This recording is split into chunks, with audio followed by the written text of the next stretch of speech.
अस्सलामुअलैकुम दोस्तों, आज की वीडियो बहुत ख़ास होने वाली है क्योंकि आज हम बात करेंगे एक ऐसे मौजू पर, एक ऐसी चीज़ पर जिसका ख्वाब पाकिस्तान में तकरीबन हर फैमिली देखती है। हर मर्द और औरत का ये ख्वाब होता है और वो ख्वाब है अपना खूबसूरत घर, अपना एक आशियाना।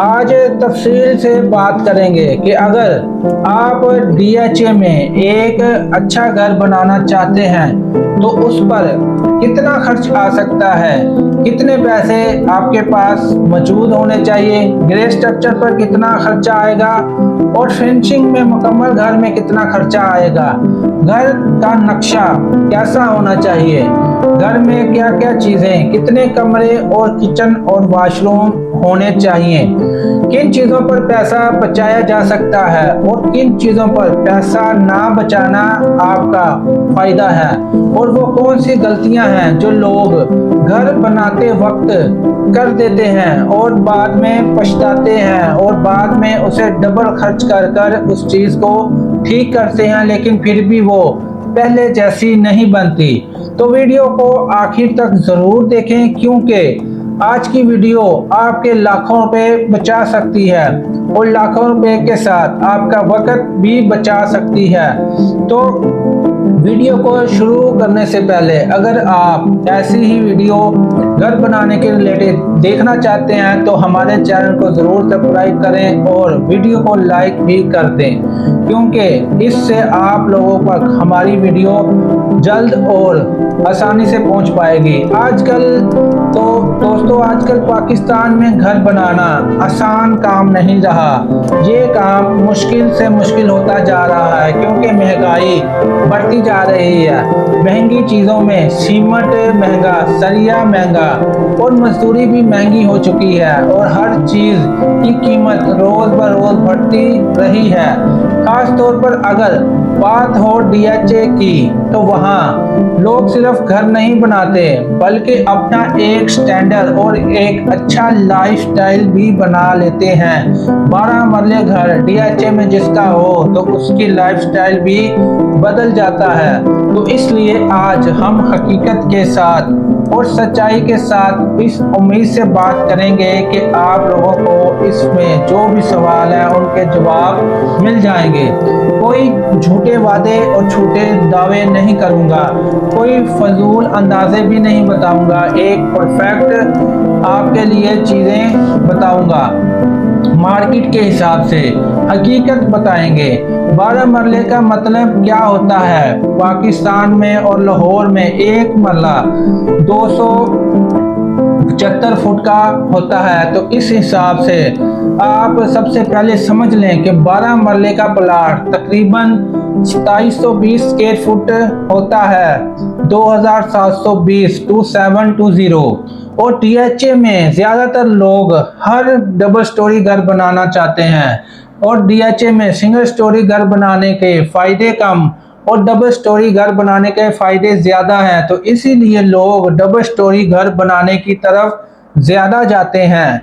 और क्योंकि एक फ्लोर में पूरा स्पेस नहीं इस्तेमाल हो पाता और डबल स्टोरी में घर डबल हो जाता है तो इस्तेमाल में भी आता है। और आजकल फैमिली भी बड़ी हो रही हैं तो जिस वजह से लोग डबल स्टोरी घर बनाना ज़्यादा पसंद करते हैं और इस चीज़ को देखा गया है कि लोग डबल स्टोरी घर ही बनाते हैं।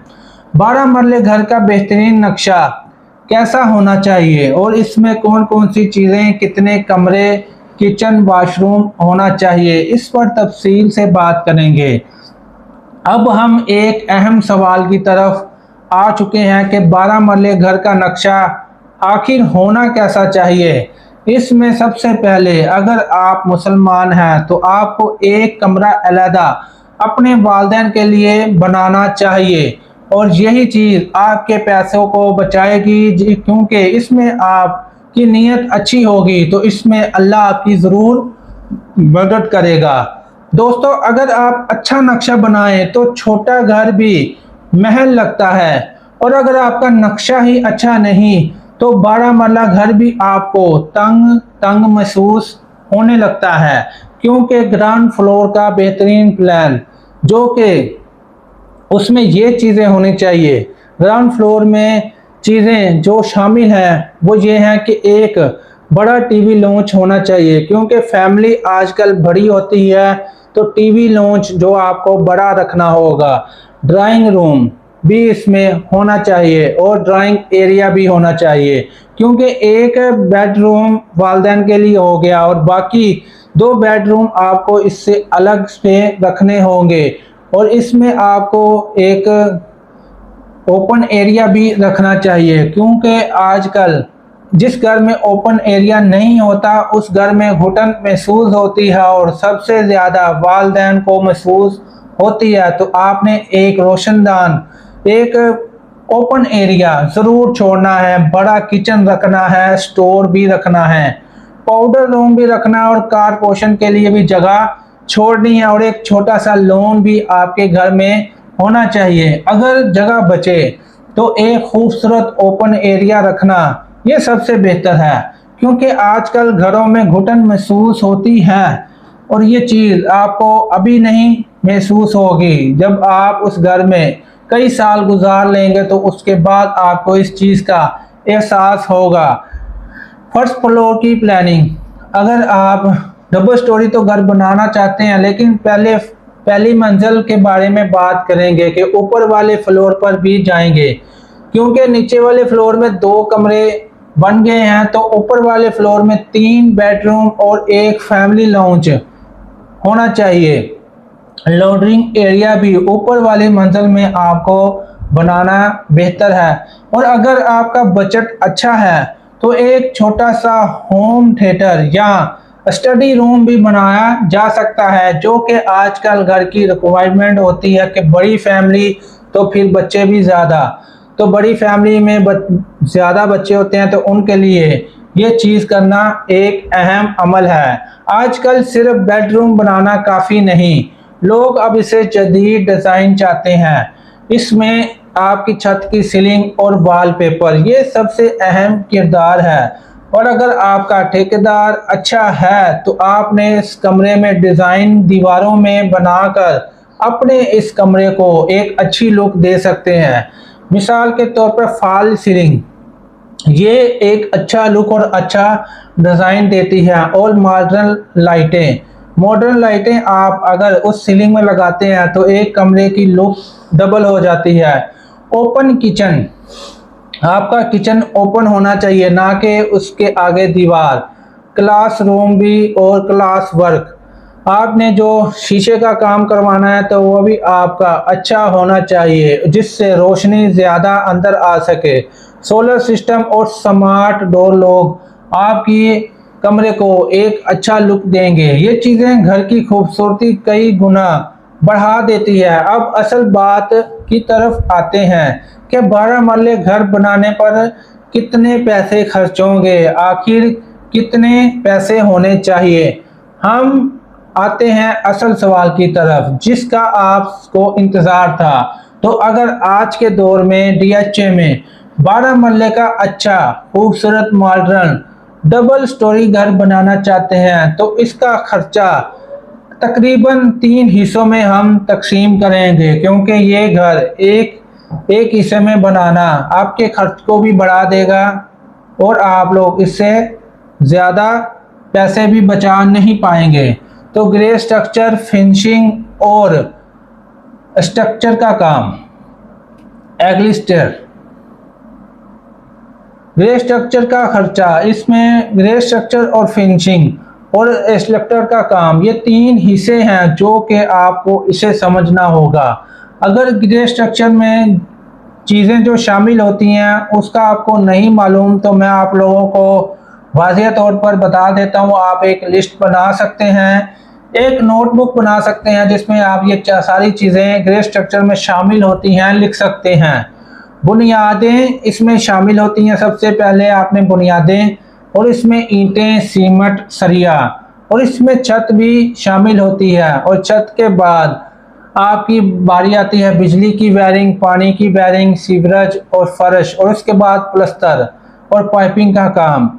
और शुरू में इलेक्ट्रिक वर्क करना एक अच्छी है कि सबसे पहले छत खुलने के बाद और छत बनने के बाद सबसे पहला इलेक्ट्रिक वर्क होता है। अगर 12 मरले डबल स्टोरी घर बनाएं तो ग्रे स्ट्रक्चर पर तकरीबन आपका जो खर्च आएगा, अभी 2026 में लाहौर में DHA घर बनाने का खर्च, तो आपके पास 90 लाख से 1 करोड़ 20 लाख रुपए होने चाहिए कि 90 लाख से 1 करोड़ 20 लाख इसके दरमियान आपके पास पैसे हैं तो आप 12 मरले सिर्फ ग्रे स्ट्रक्चर ही खड़ा कर सकते हैं। तो यहाँ तक आपका खर्चा आ सकता है।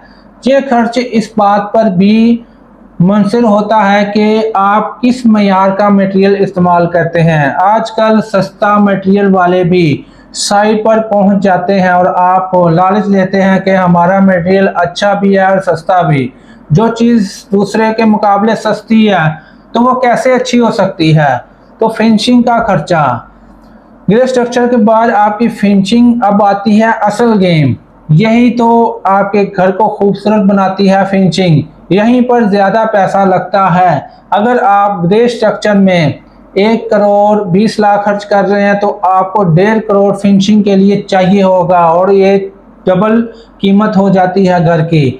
मिसाल के तौर पर फिनिशिंग में आपने टाइल का काम, दरवाजे, बड़े लेंथ वाले किचन, ओपन में लकड़ी का सारा काम, वॉशरूम में सारी लग्जरी चीज़ें और पेंट घर तैयार होने के बाद पेंट एक ऐसी चीज़ है जो घर को एक अच्छा लुक देती है कि ये पेंट ना अच्छा हो तो घर अच्छा लुक नहीं देता।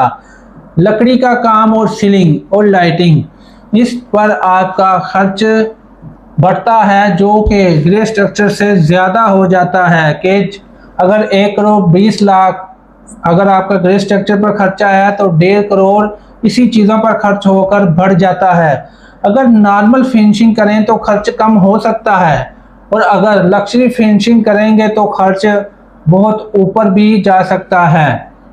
आम तौर पर आपने फिनिशिंग में जो चीज़ें रखनी है वो मुनासिब होनी चाहिए, ना बहुत नॉर्मल और ना बहुत लग्जरी। अगर आपको बजट का मसला नहीं तो आप लग्जरी चीज़ों ही की तरफ जाएं, लेकिन आजकल दौर ऐसा है कि आपको पैसे बचाने ही पड़ेंगे, नहीं तो आप अपना घर मुकम्मल नहीं कर पाएंगे।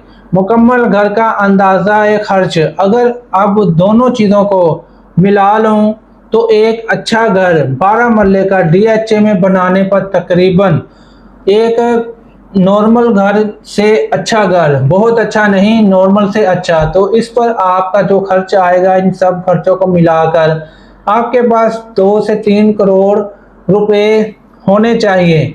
खर्च यहाँ तक आ सकता है। अगर आप बहुत लग्जरी डिज़ाइन भी बनाते हैं, इंपोर्टिंग चीज़ें इस्तेमाल करते हैं, अच्छी टाइल, अच्छे पाइप और बहुत ही अच्छा मटेरियल लगाते हैं तो खर्च इससे भी ज़्यादा हो सकता है क्यों इन्हीं चीज़ों पर आपके पैसे बचते और इन्हीं चीज़ों पर आपका पैसा ज़्यादा खर्च होता है।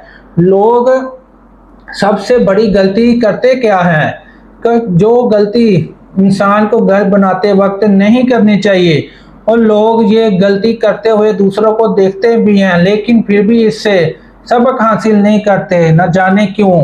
तो दोस्तों, घर बनाते वक्त सबसे बड़ी गलती लोग ये करते हैं कि वो सिर्फ बाहर खूबसूरती पर पैसा लगा देते हैं फ्रंट पर और घर के अंदर सिस्टम खराब छोड़ देते हैं। ऐसा क्यों? घर के अंदर जाकर ही बंदा जो घर में रहता है जब उसको ही नहीं घर अच्छा लग रहा तो बाहर से लोगों को घर अच्छा दिखाकर आप क्या साबित करेंगे। तो आपको घर को बाहर से नहीं बल्कि अंदर से अच्छा बनाना है। अगर आपके पास खर्च ज़्यादा है तो आप पहले अपने अंदर से घर को खूबसूरत बनाएं, उसके बाद बाहर से। मिसाल के तौर पर जो चीज़ें आपको घर को ख़राब करती हैं वो है ख़राब वायरिंग, नाकिस पाइप और कमज़ोर सरिया और सस्ता मटेरियल। बाद में यही चीज़ें मिसाइल पैदा कर देती हैं कि जो चीज़ अभी जितने पैसों में लग रही है बाद में वो डबल खर्च करवा कर वो चीज़ बनती है और फिर भी वो पहले जैसी बननी चाहिए थी वैसी नहीं बनती। पैसा बचाने का बेहतरीन तरीका, अगर आप घर बनाते वक्त पैसा बचाना चाहते हैं और चाहते हैं कि सही चीज़ जहां पर पैसा वाकई बचना चाहिए था वहाँ पर पैसा बचे, और जहाँ पर पैसा लगना चाहिए था वाकई वहाँ पर आपका खर्च होना चाहिए था तो वहीं पर खर्च हो। तो सबसे पहला सबक यह है कि आप जल्दबाजी ना करें। कोई भी काम है, आप रोज़ाना सुबह आपको रेट नए का सामना करना पड़ेगा और नई परेशानी का सामना करना पड़ेगा, तो उस पर आपने जल्दबाजी नहीं करनी बल्कि सब्र के साथ काम लेना है। और एक अच्छा इंजीनियर रखें जो रोज साइट विजिट करे, क्योंकि अगर मालिक खुद निगरानी करे तो लाखों रुपए बच सकते हैं, लेकिन अगर एक अच्छा इंजीनियर है तो जो आपकी साइट पर रोज चक्कर लगाता है तो आपके पैसे रोजाना ही बचते चले जाते हैं। सिंगल स्टोरी या डबल स्टोरी, अगर लोग सवाल ये भी पूछते हैं कि आपकी फैमिली छोटी है तो सिंगल स्टोरी घर बेहतर रहेगा या डबल स्टोरी ही घर बनाना चाहिए, इसमें एक अच्छा और सबसे असल मशवरा ये दूंगा कि आपको घर डबल स्टोरी ही बनाना चाहिए। अगर आपकी छोटी फैमिली है तो एक मंजिल पर आप खुद रहकर दूसरी मंजिल किराए पर दी जा सकती है, तो डबल स्टोरी घर बनाना ज़्यादा फायदेमंद है। और लोग डीएचए में इसी की तरफ ही ज़्यादा चाहते हैं कि डीएचए में 12 मरले के घर डबल स्टोरी ही बनते हैं। और अगर आपका इंजीनियर अच्छा नहीं तो वो आपके पैसे ज़्यादा खर्च करवा देगा, जिससे आपके पैसे तो ज़्यादा लगेंगे और बिल्डिंग भी ख़राब होने का खर्चा होता है। तो इंजीनियर को खुद देखें, खुद इंटरव्यू लें और खुद उसे रखें। और अगर वो रोज़ चक्कर आपकी साइट पर नहीं लगाता तो ऐसे इंजीनियर को छोड़ दें। 2026 में सबसे ज़्यादा पसंद किए जाने वाले डिज़ाइन भी आप लोगों को रखने चाहिए, क्योंकि रोज़ ब रोज़ नए डिज़ाइन आते हैं तो आपने नए डिज़ाइन ही अपने घर में इस्तेमाल करने हैं। वाइट और ग्रे कलर का थीम इस्तेमाल करना है। ये वो कलर है जिसका थीम घरों में अच्छा लुक लाता है, वाइट और ग्रे। बड़े गिलास विंडो, अगर आप दरवाज़ों की लेंथ बड़ी रख रहे हैं तो आपको विंडो भी बड़ी लेंथ की और ग्लास विंडो भी बड़ी लेंथ की लगवानी होंगी, फिर ही आपका घर एक अच्छी लुक दे पाएगा। और अगर आजकल लोग छत पर खूबसूरती सीलिंग एरिया भी छोड़ रहे हैं, लोग सोलर लगाना चाहते हैं। और इस पर अगर सोलर लगाना चाहिए या नहीं, तो दोस्तों पाकिस्तान में बिजली बढ़ती हुई और बिल इतने बढ़ चुके हैं कि अब सोलर तकरीबन ज़रूरी हो चुका है, लेकिन हुकूमत इस पर टैक्स वसूल करना चाहती है। ऐसा क्यों है कि प्लेटें हमारी, पैसे हमारे और धूप अल्लाह की, तो ये हुकूमत किस बात का टैक्स लेना चाहती है। बहरहाल अगर आप 12 मरले घर पर अच्छा सोलर सिस्टम लगाते हैं तो तकरीबन आप सब 15 से 30 लाख रुपया खर्च आ सकता है, लेकिन आपके मुस्तकिल के हज़ारों पैसे बच सकते हैं। लेकिन जो मौजूदा हुकूमत है अगर ये टैक्स लगा देती है तो ये चीज़ ज़रा मुश्किल नज़र आ रही है, क्योंकि अगर आप सोलर लगवाने वक्त अपने आप को रजिस्टर नहीं करते और टैक्स पे नहीं करते तो ये अब पता नहीं इस पर कौन सा कानून लागू करेंगे।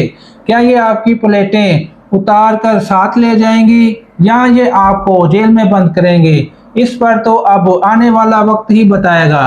तो जो लोग 12 मरले का घर बनाता है तो उन लोगों को इन चीज़ों से भी बचना चाहिए कि छोटे ठेकेदार, सस्ता मटेरियल बेचने वाले, बगैर तजर्बेकार मजदूर और फेक इंजीनियर, ये वो 4 लोग हैं जिन लोगों से भी आपको बचना है।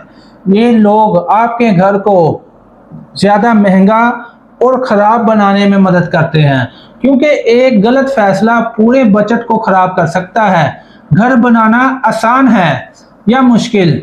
दोस्तों सच बात तो ये है कि घर बनाना सिर्फ पैसे का काम नहीं, जैसा कि मैंने पहले भी बताया कि ये सब्र का काम है। अगर आप सब्र से काम नहीं लेते तो यही आपका खर्चा भी बढ़ जाएगा और टेंशन भी। आप जब रोज़ाना काम पर जाते हैं या फ़ोन करते हैं तो आपको एक नए रेट का सामना होता है, एक नई परेशानी का सामना होता है। तो इस पर आपने बेफिक्री तो नहीं करनी, लेकिन आपने सब्र भी करना है। नई कीमतें और नई परेशानी लेकिन जब आप अपना घर तैयार हो जाता है ना, तो उसकी खुशी का भी कोई मुकाबला नहीं कर सकता। तो इसलिए ये चीज़ को मद्देनजर रखते हुए हर छोटी बड़ी परेशानी को सब्र के साथ आपने उसका हल ढूंढना है। तो दोस्तों, आज हमने तफसील से बात की है कि 12 मरले के घर के नक्शे में क्या होना चाहिए और डीएचए में तमारियाती खर्चे और इस पर कहां पर पैसे बचाए जा सकते हैं और कहां पर पैसे लगाने ज़रूरी हैं, और वो कौन से ऐसे 4 लोग हैं जिन लोगों से भी आप लोगों ने बचना है। और ग्रे स्ट्रक्चर और फिनिशिंग में और जदीद डिज़ाइन के बारे में बात की जाएगी। अगर पैसे बचाने हैं तो फिर आपको इसी तरीकों पर अमल करना है, लेकिन अगर आप अपने घोड़े दौड़ाएंगे तो ये हमारी जिम्मेदारी नहीं। अब एक कमेंट में आपने ज़रूर करना है कि लोग, अगर आप अपना घर बनाते हैं 12 मरले, तो आप उसको सिंगल स्टोरी बनाएंगे या डबल स्टोरी, ये कमेंट आपने ज़रूर हमारी वीडियो में देना है। तो अपने वीडियो अच्छी लगी है तो लाइक कर दें और इसको शेयर भी करें उन दोस्तों के साथ जो घर बनाने का सोच रहे हैं। तो वीडियो अच्छी लगी है तो चैनल को सब्सक्राइब करें और ऐसी ही वीडियो देखने के लिए बेल आइकन को भी दबाएं, क्योंकि सबसे पहले आपके तक वीडियो पहुंचे। तो आज की वीडियो में इतना ही, मिलते हैं अगली वीडियो में। अल्लाह हाफिज़।